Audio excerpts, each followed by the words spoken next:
My name is Emily Harper. I'm 29 years old, a graphic designer living in a small but cozy flat in central London. Life was good, or at least I thought it was. I had a loving husband, a decent career, and dreams of starting a family one day.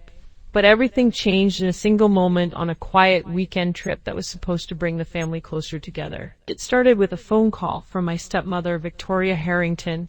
Her voice was sweet and convincing as always. "Emily, darling, why don't you join us for a relaxing weekend at the old family manor in the Cotswolds? The weather is beautiful, the gardens are in full bloom, and it's been so long since we all spent proper time together." I hesitated at first. Victoria had married my father when I was just 12, after my biological mother passed away from cancer. She always acted like the perfect stepmother in public, elegant, well-spoken, charitable, but behind closed doors there was always a cold distance. Her daughter Sophia, who was 3 years younger than me, was her shadow. Still, my husband James encouraged me. "It might be good for you, Em. Family is important." So I agreed. I packed a small suitcase, kissed James goodbye. He had to stay behind for an important construction project deadline, and drove my silver Audi out of London towards the picturesque Cotswolds. The drive was peaceful at first. Rolling green hills, stone cottages, and narrow roads lined with ancient hedges and wildflowers. But as I entered the more remote winding lanes near the manor, something felt wrong. The brakes started feeling soft. I pumped them gently, but the car didn't slow down as it should. Before I could react properly, I approached a sharp bend. The brakes failed completely. The car sped up, skidded off the road, smashed through a wooden fence, and tumbled violently down a steep, grassy embankment. The world spun in chaos, metal crunching, glass shattering, pain exploding through my body. Then everything went black. I woke up. Or rather, I became aware, in the ICU of St. Andrew's University Hospital in Oxford. The beeping of machines filled my ears. Bright lights, the smell of antiseptic, distant voices of nurses and doctors. But when I tried to open my eyes or speak, nothing happened. My body refused to obey. I could hear, feel touches, sense pain, but I was completely paralyzed. The doctors called it locked-in syndrome mixed with coma-like state after severe trauma. They didn't know I was fully conscious inside. The first 2 days were a blur of medical procedures, tests, and hushed conversations. My husband James came rushing from London. He held my hand and whispered, "I am here, Emily. You're going to be okay. I love you." His voice gave me hope. But then Victoria and Sophia arrived on the third night, when the hospital corridors grew quiet and most visitors had left. I heard their voices approaching my bed. Victoria's heels clicked sharply on the floor. Sophia followed, her voice lower and nervous. Victoria spoke first, her tone icy and calculated. "The doctors are still running tests, but we need to move fast. Tomorrow morning I'll speak to the consultant. We'll convince them that Emily is in a persistent vegetative state with no realistic chance of meaningful recovery. We've already had the healthcare directive documents prepared and forged with the right signatures. Once they withdraw life support, it will all be over quickly and cleanly," Sophia whispered back, anxiety clear in her voice. "Mom, are you sure this is safe? What if James suspects something? Or if the police start asking questions about the car?" Victoria let out a soft, confident laugh. "The mechanic we hired in Bristol did an excellent job. The brake lines were cut just enough to fail on those dangerous country bends. It will look like a tragic accident caused by poor road conditions and driver error. No one will connect it to us. And remember why we are doing this, Sophia. The $3.5 million trust fund that Emily's mother set up before she died. It was meant for Emily on her 30th birthday. If she dies even one day before, the entire amount reverts to me as the surviving spouse under the terms your grandfather arranged. That money will solve all our problems." I lay there frozen, my heart pounding inside a body that wouldn't move. They continued talking openly, thinking I couldn't hear a word. Victoria sighed heavily. "The manor is mortgaged to the hilt. My credit cards are maxed out. Your student loans are piling up interest every month, and those luxury shopping habits of yours aren't helping. This is our only clean way out. Emily has always been the golden child in your father's eyes, even after he passed. Now it's time for us to claim what should have been ours years ago."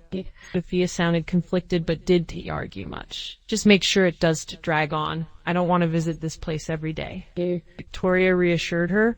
It won't. Once life support is gone, nature will take its course within days. It will play the grieving family perfectly. James will be too devastated to question anything immediately. They left after a few more minutes, leaving me drowning in terror and rage.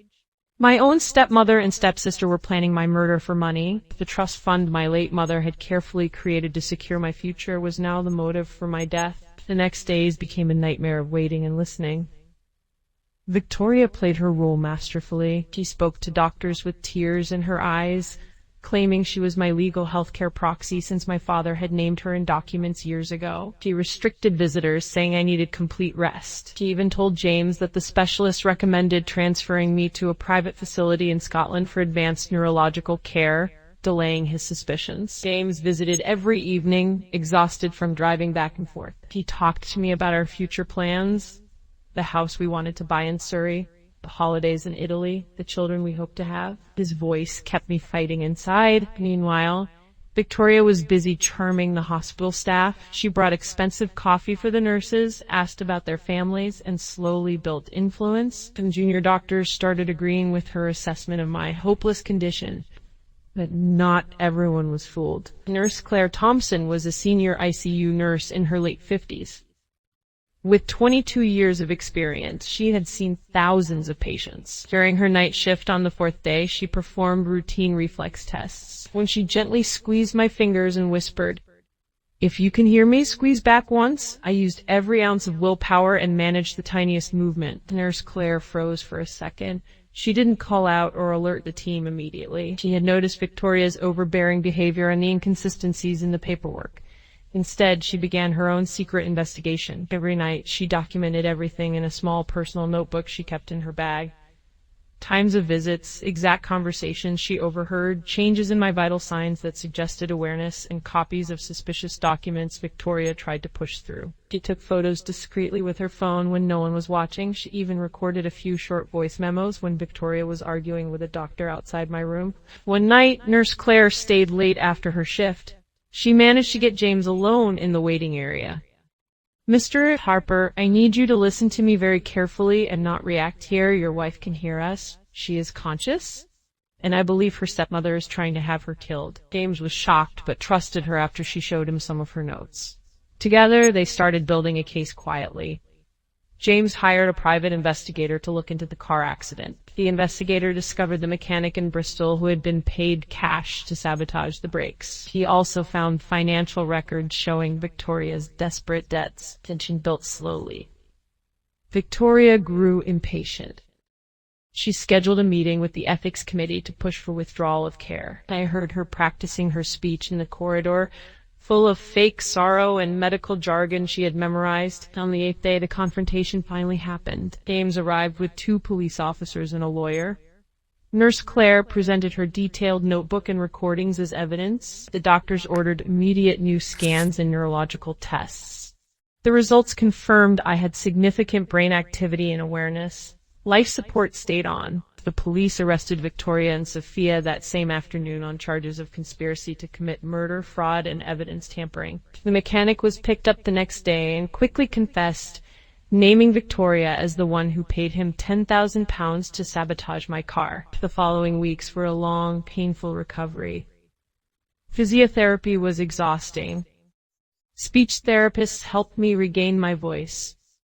James never left my side. He read to me, played our favorite music, and promised we would get justice. When I was finally able to speak clearly, I gave a detailed statement to the police. I described every word I had heard while trapped in my body. My testimony became the cornerstone of the case. The trial was held at the Old Bailey in London 6 months later. The courtroom was packed. Victoria sat looking elegant but pale. Sophia cried throughout. Their expensive lawyers tried to paint me as confused and unreliable due to trauma. But when I took the stand, the entire room fell silent. I looked directly at Victoria and recounted every single detail. The cold way she discussed pulling the plug, the laughter when talking about the trust fund, the plan to make my death look like an accident. My voice did shake. The jury listened with rapt attention. Nurse Claire also testified, explaining how she risked her career to document the truth. The mechanic's confession was played. Financial experts showed Victoria's motive clearly. After 2 weeks of trial, the jury returned with a verdict. Guilty on all counts. Victoria Harrington was sentenced to 25 years in prison. Sophia received 12 years for her role in the conspiracy. The judge called it one of the most cold-blooded attempts at murder he had seen, exploiting a vulnerable patient. The trust fund remained intact. With James's support, I decided to use a significant portion to create a foundation that helps patients with locked-in syndrome and raises awareness about medical proxy abuse. I also donated to the ICU department at St. Andrew's Hospital in honor of Nurse Claire, who received a bravery award. Today, 2 years later, I walk freely in the parks of London. I return to my design work stronger and wiser. James and I finally bought that house in Surrey.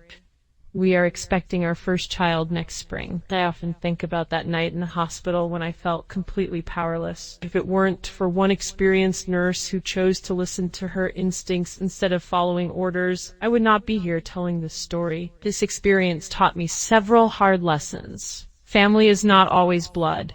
Greed can turn even close relatives into monsters. And most importantly, never underestimate the power of one person who decides to do the right thing, even when it's dangerous. If you or someone you love is in a difficult medical situation, make sure you have trusted advocates. Document everything. Ask questions. And remember, even when you feel trapped and voiceless, the truth has a way of finding its voice. Life is precious. Protect it. Fight for it. And when justice is served, it brings a peace that no amount of money can ever buy. Thank you for listening to my story. If it touched you, please share it so that more people become aware of how vulnerable we can be in hospitals. Stay safe, trust your instincts, and never stop fighting.